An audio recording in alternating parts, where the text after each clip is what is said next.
Oh, hello. I hope you're well today. Welcome to this week's installment in What's on My Arty Bookshelf, my year-long adventure to be inspired by all the books that I have. And believe me, I have a lot of books on my Arty bookshelf. And I have to say, I'm really enjoying the way that this year's series is evolving.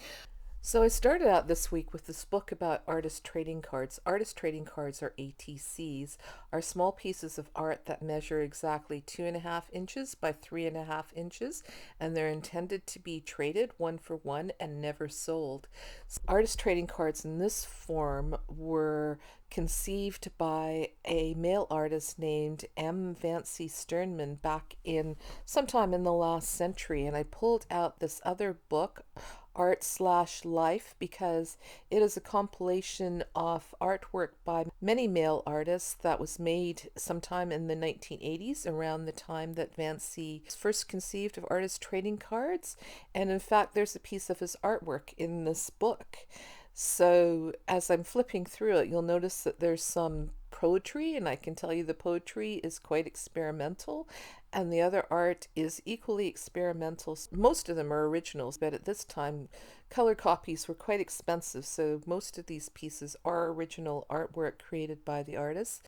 This one happens to be a color photocopy, and this particular piece is one by Vancy.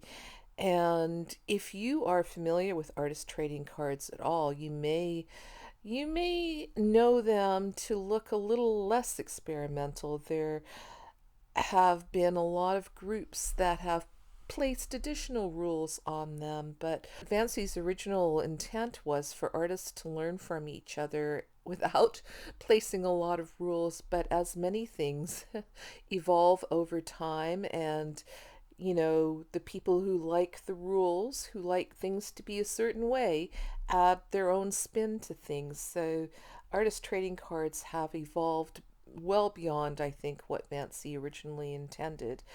But I've mentioned before that I joined a group called Female Artists, and they are very much, to me in any case, seem very much in tune with the experimental spirit of male art.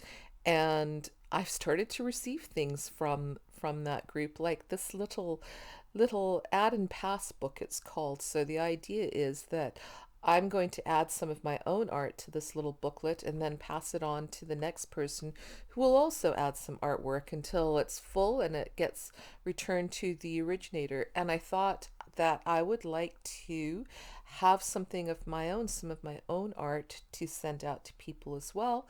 And I thought I would make some artist trading cards. So I'm going to start out by laying out just random papers that I haven't quite thrown out yet, and I'm going to use those.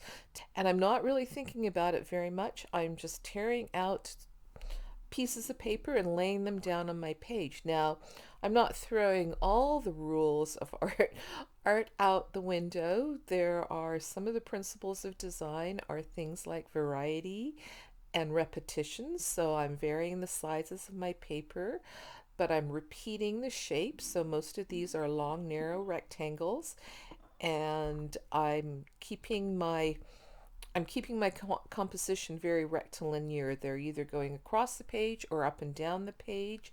Now, I know that a lot of artists like things should be laid down in odd numbers, so either threes or fives. Personally, I like to break that rule and put things down in even numbers, so twos, fours, sixes, and a few triangles have found their way into my composition, but I'm not really worried about it. Now, I know you might be thinking that is not a 3.5 by 2.5 inch piece of paper, and you would be right.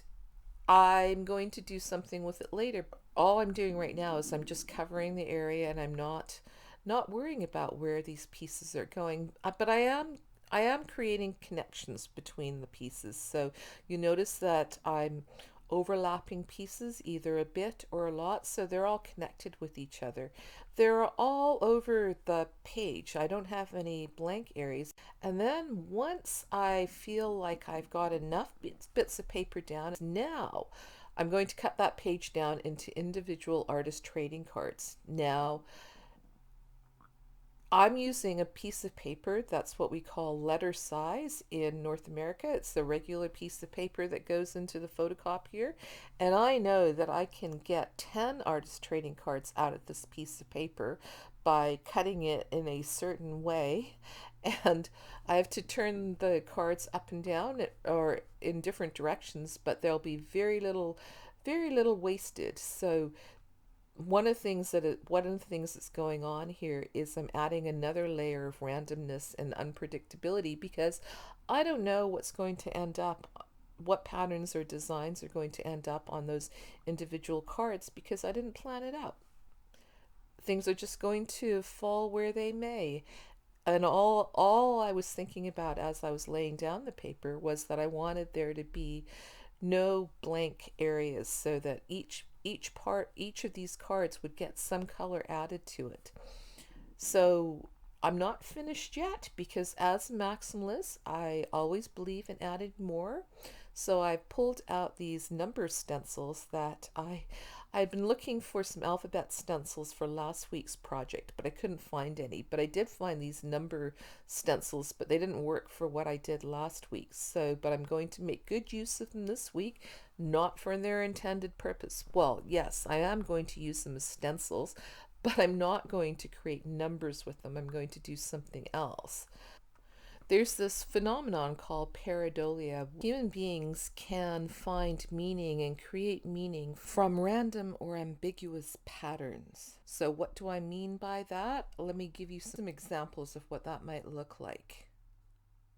If you hear some random collection of sounds, but you hear words, you can make out words in it. Quite a while ago when I was young, people would play Beatles records backwards and insist that there were hidden messages if you listen to the music played backwards. Or if you look up at the clouds, do you see shapes or do you see particular objects when you're looking at the clouds? And there's actually a children's book called It Looks Like Spilled Milk. And that's right there. Yes, do not use a Sharpie directly on the table. Sharpies have have a tendency to bleed through the paper, and I'll end up with a permanent mark on my table.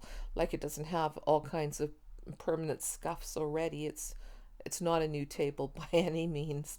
One particular example of pareidolia is that we tend to see faces in things that don't have faces. And I actually even have a book somewhere, I'll have to look it up, called Find a Face. So that's what I'm doing here. I'm seeing if I can create faces using these number stencils. And of course, it's going to be very abstract. They're not going to be realistic looking faces. But I think that these eyes here that I'm creating are very Minion-like. Do you know that movie? What's it called? Despicable Me? There were characters in that movie, yellow characters in that movie that look a lot like this. This one is reminding me of that very much. The set has numbers and as well as symbols as well. And I've been thinking a lot about symbols and the meaning that we find in them. See, the upside down 7 looks like a good nose to me. What do you think? So why am I doing this? It amuses me, and I think it's important to be amused by your own art. So my plan for these artist trading cards is to send them to members of the female artist group. So if you've sent me some art or you're a member of the female artist group, one of these babies might be coming your way soon. And here are the finished cards, and as you can see, they've had a few more additions. There's been some subtext added to them, and there you go. Thanks again for watching. I hope you enjoyed this video, and I hope to see you again soon. Bye for now.